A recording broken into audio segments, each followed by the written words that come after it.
Сәлеметсіңдер ме? Сендермен қызықты математика каналыма тіркеліп, пікірлеріңізді қалдырып отырыңыздар.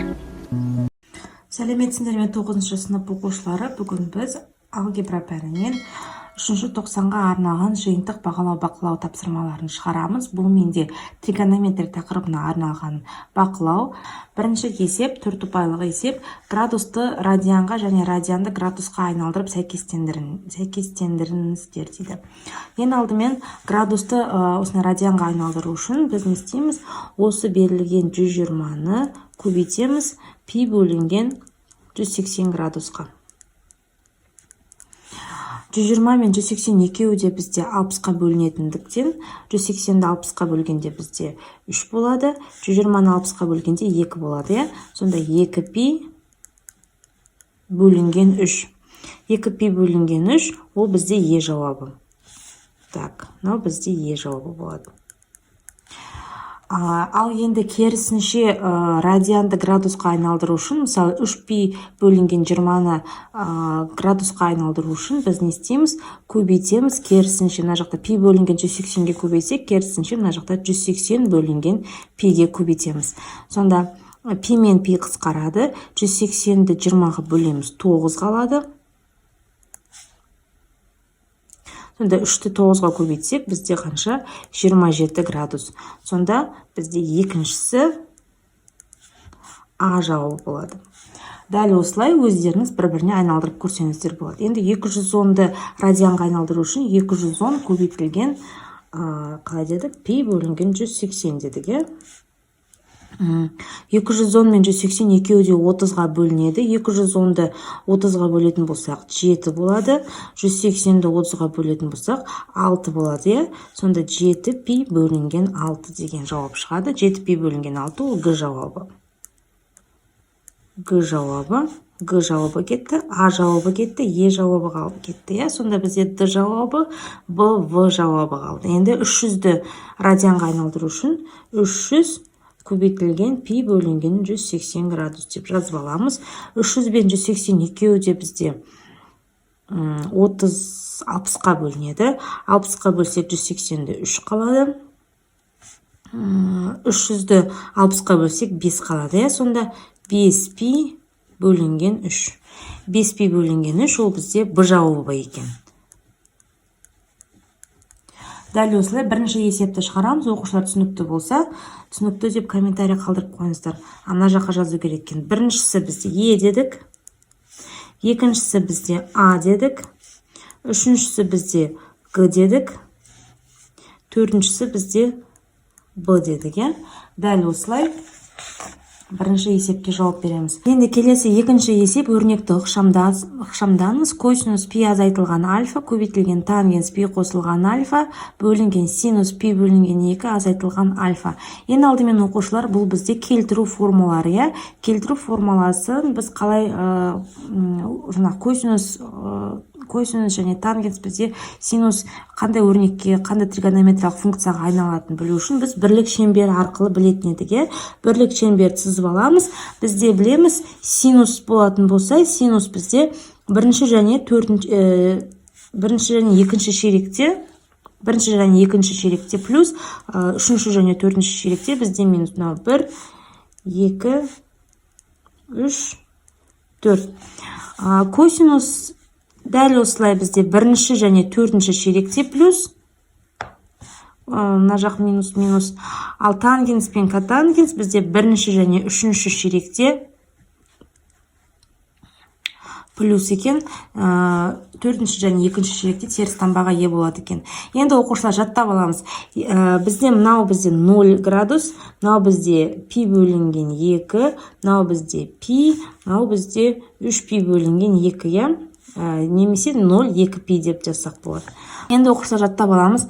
Бізде осы тігінен тұрған шеректе, тігінен тұрған шерек болса, бізде бірінші шеректен мысалы екінші шерекке, немесе үшінші шеректен төртінші шерекке ауысатын болса, яғни бізде пи бөлінген 2, 3 пи бөлінген 2 дейтін болса, синус, косинус, тангенс, котангенс міндетті түрде керісінше жаңағы басқа тригонометриялық функцияға айналады. Яғни косинус бізде синусқа, синус бізде косинусқа, тангенс бізде котангенске, котангенс бізде тангенске айналады.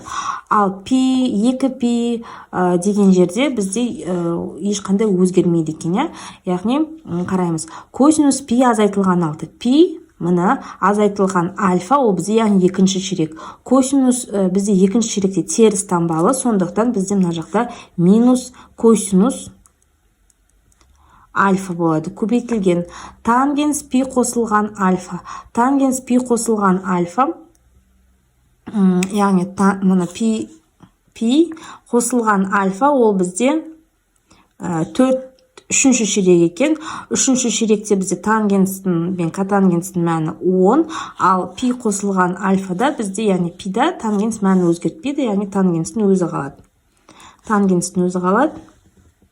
Енді соң алым бөлімінде синус пи бөлінген 2 азайтылған альфа. Синус пи бөлінген 2 азайтылған альфа, ол бізде бірінші ширек, яғни бірінші ширек, ал пи бөлінген 2-де бізде синус міндетті түрде косинусқа айналады, және де таңбасы 10 болады. Таңбасы 10. Сонда бізде не қалды? Минус косинус альфа көбейтілген тангенс альфа бөлінген косинус альфа. Мына жақтағы косинус альфа мен косинус альфа қысқарып кетеді, қалады минус тангенс альфа. Келтіру формуласымен осылай оп-оңай жаттап алсаңыздар, шығарсаңыздар болады. Бұл бізде екінші есеп болатын. Үшінші есептеңіз. Асыншысы косинус 40 градус көбейтілген косинус 20 градус азайтылған синус 40 градус көбейтілген синус 20 градус.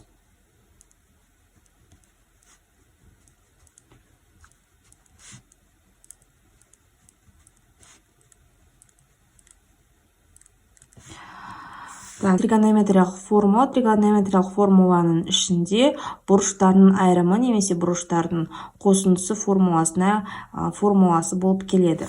Жаттап аламыз, егер оқушылар бірінші бізде косинус альфа көбейтілген косинус бета, яғни косинус альфа көбейтілген косинус бета плюс минус синус альфа көбейтілген синус бета болатын болса, ол бізде косинустың бұрыштарының айырымы немесе қосындысы болады. Сонда мына жақта бізде плюс болатын болса, мына жағын бізде минус болады. Минус болатын болса, керісінше плюс болады. Сонда бұл бізде косинус 40 градус қосылған 20 градус формуласына тең, яғни 40-қа 20-ны қоссақ, бізде косинус 60 градусқа тең екен. Ал косинус 60 градуста бізде 2-ден 1-ге тең. Жауабы 2-ден 1. Келесі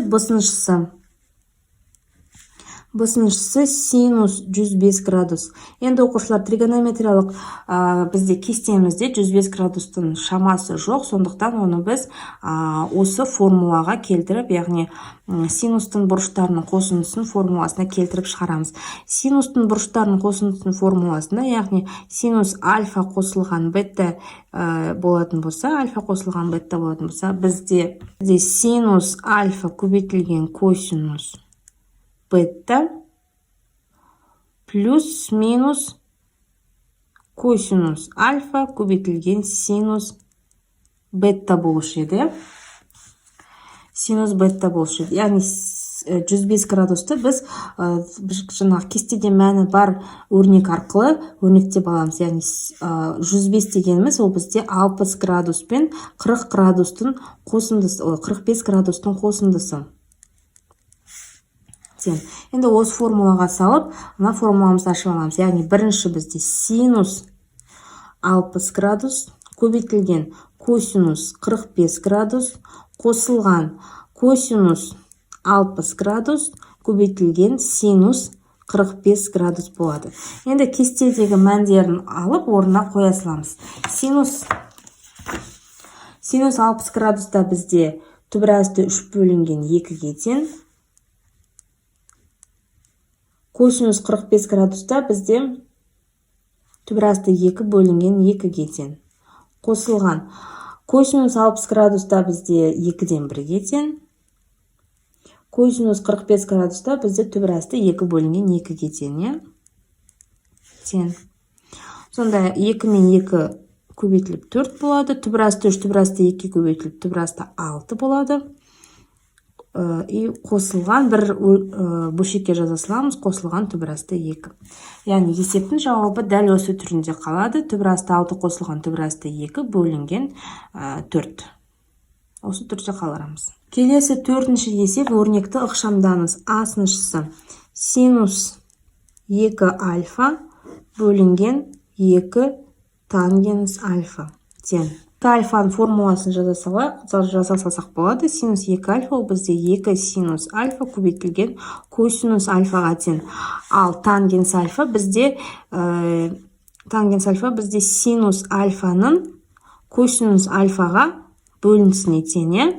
Сонда бізде синус пен синус қысқарып кетеді, 2 мен 2 қысқарып кетеді. Косинус альфа теңдіктің бөлшектің алымына барып, косинус альфа көбейтілген косинус альфа, яғни косинус квадрат альфаға тең болады екен. Бірінші, 4-ші есептің асы бізде косинус квадрат альфа болады. Енді бесіншісі 1 қосылған косинус 2 альфа бөлінген 1 азайтылған косинус 2 альфа. Косинус қосбұрышының формуласы бізде косинус квадрат альфа азайтылған синус квадрат альфаға келтірсек болады. Бірдің орнына ішінге жазбаймыз. 1, сонда қосылған косинус квадрат альфа азайтылған синус квадрат альфа бөлінген 1 азайтылған косинус квадрат альфа. Мынақта минус синус квадрат альфа болады, да? Ал 1 азайтылған синус квадрат альфа ол бізде косинус квадрат альфаны береді. Сонда мынау мен мынау бізде косинус квадрат альфаны береді. Яғни косинус квадрат альфа плюс косинус квадрат альфа болады. Мына жақта жақшаны ашатын болсақ, 1 азайтылған косинус квадрат альфа плюс синус квадрат альфа болады. Сонда бөлшектің бөлімінде де 1 азайтылған косинус квадрат альфа ол бізде синус квадрат альфаны береді. Косинус квадрат альфаға косинус квадрат альфаны қоссақ 2 косинус квадрат альфа болады. Бөлінген синус квадрат альфа плюс синус квадрат альфа. Сонда тең 2 косинус квадрат альфа бөлінген синус квадрат альфа қосылған синус квадрат альфа 2 синус квадрат альфа тең 2 мен 2 қысқарып кетеді. Косинус альфа бөлінген синус альфаның квадраты, немесе косинус альфаның синус альфаға қатынасы ол бізде котангенсті береді. Сонда бізде котангенс квадрат альфа. Котангенс квадрат альфа 4-ші есептің бесіншісінің жауабы болады. 4 есебімізді шығарамыз, оқушылар. Бұл менде соңғы есебі болған. Каналымда тағы да 2-ші нұсқасы бар. Міндетті түрде 2-ші нұсқасын қарап, пікірлеріңізді қалдырып отырыңыздар.